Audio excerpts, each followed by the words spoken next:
Hi everyone, Brian Richardson here from LP Gas Magazine. In this video interview, you'll hear from Bob Berry. He's the CFO of Bergquist. They're a propane equipment distributor.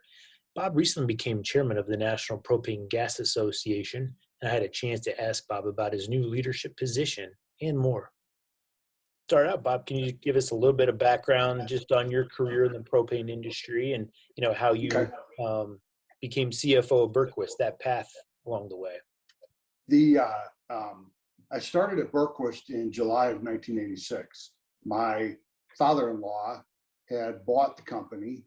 He had worked at Bergquist and then he bought the company. His name is Larry Hinckley, and he bought the company in July of '86. At that time, I was a partner in a small accounting firm in Ann Arbor, and so I was just helping him with accounting and taxes. And then I became his controller part-time. And then in 1995, Linda and I bought the company from him. And at that time, I became president. And then going into my chairman's year, I knew that I wasn't going to be able to sort of do the things that the president of the company needed to do. So one of our daughters, Lauren, had come to work for us. She stepped up to be the president, and I stepped down to be the CFO so that I would have the time to be the chairman of the National Propane Gas Association. Very good. And just maybe staying on the topic of Bergquist, can you give us an update just on how things are going there? Are things running smoothly with everything that happened with COVID? Just coming out of COVID, how do things look at Bergquist? Things look pretty well. It certainly changed the way we were doing business. Basically, all of our inside sales team who work together in our offices, we have 5 offices, and they all work together in close proximity. So we basically, through technology, they were all able to work from home and answer our 800 calls just like they were sitting at their desk in our office. And then our road salesmen really couldn't travel anymore. The few customers that they could go visit, they would, but for the most part, they were homebound and doing outbound calling to stay in touch. Does that look to continue, or do you think they'll be able to get out soon? Any idea what the future looks like? They're gonna get out. We basically 2 weeks ago released them and said, go out back on the road, and obviously you need to talk to the customer, and if they're comfortable with you coming in masked, then go for it. So they're all back on the road. Great. Yeah, it's nice to see, things getting back to normal. I know we just had the board meeting in DC, nice turnout there from the industry. So it's definitely positive from that aspect. But maybe, transitioning to the chairmanship of you becoming chairman of MPGA, maybe just personally, what does that mean to you, Bob? It is, it's humbling. It's, there have not been very many suppliers who have been chosen to lead the industry, through the officer corps. And so it's exciting. It honors me, and it honors the Bergquist team, because certainly, I don't do what I do by myself. There's a whole slew of people who, operate Bergquist on a regular basis and, answer the phone, pack the boxes, purchase the items, send the items out. So that all works. Every chairman, I think, in that opening speech has a chance to really lay out what they hope to accomplish and some of the issues that, you hope to tackle during your chairmanship. As we wrote at LP Gas, there's a lot going on as you take over as chairman. Can you talk a little bit about just, what you hope to accomplish in this position with everything going on in the industry right now? The things that I want to accomplish is, one, communicate with the propane industry, that's everybody in it, what the NPGA's role in their lives is.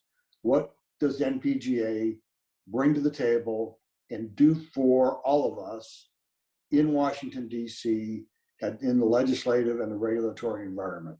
It is, those are critical things that affect us all.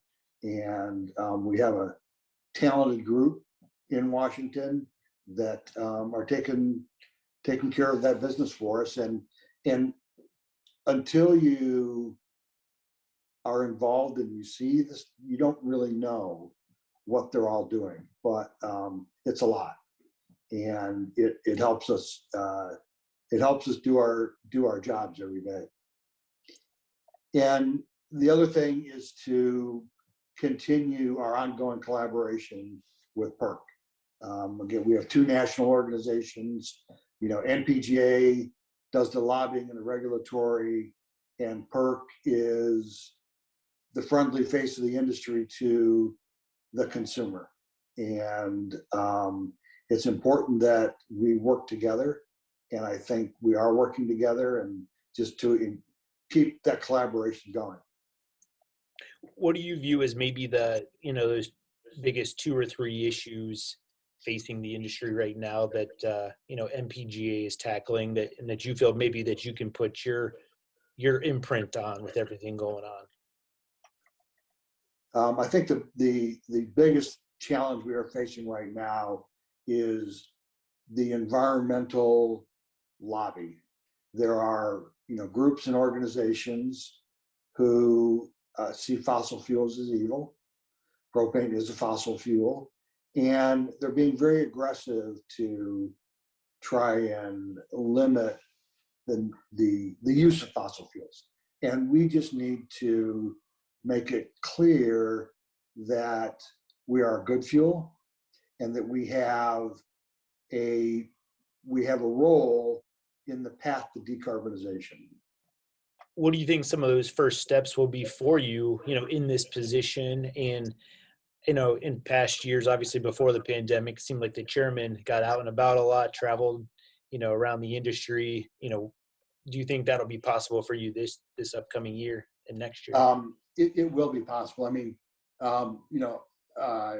Dennis bore the brunt, the immediate past chairman, Dennis Catton, bore the brunt of the COVID pandemic. I mean, he really didn't travel at all.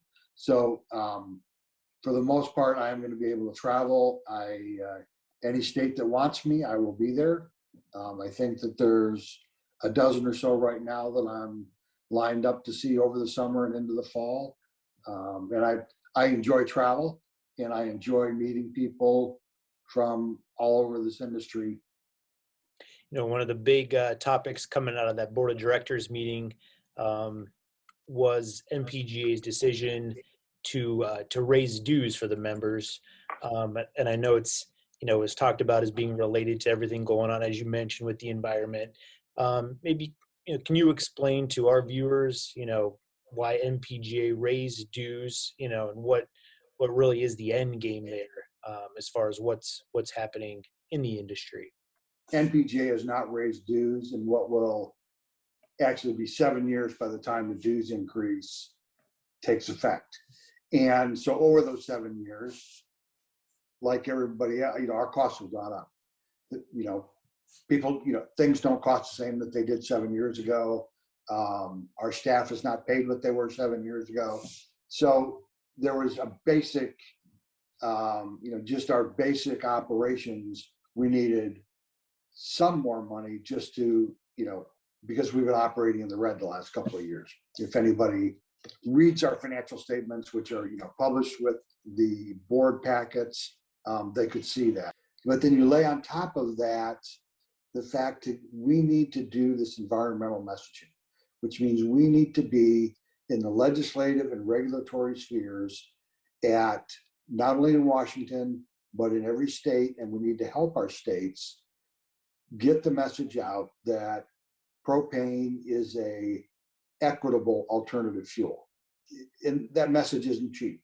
I mean, in order to do that, it's going to vary, but it's going to be probably a $300,000 to $400,000 a year bill to get that message out, even though we have kept our expenses cut to the bone.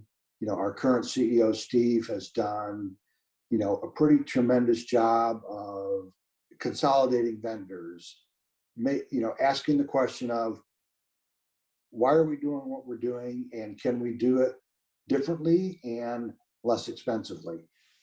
Given all that, we're still at a point where to do the things we need to do takes more money, and dues is we need to increase the dues. And then in your first speech as chairman of MPGA, you had mentioned, this is a call to action. Can you describe, what you meant by that? What can, industry members do, at their own businesses to help, the companies that they've built throughout the years and really the industry as a whole? The biggest thing they can do is talk to everybody they know at every occasion where it's appropriate to say, this is the fuel I sell, these are its benefits, and this is why it provides why it's a equitable, renewable energy source is part of the path to decarbonization. Bob, you mentioned, that you like to travel, maybe just stepping away from the industry a little bit.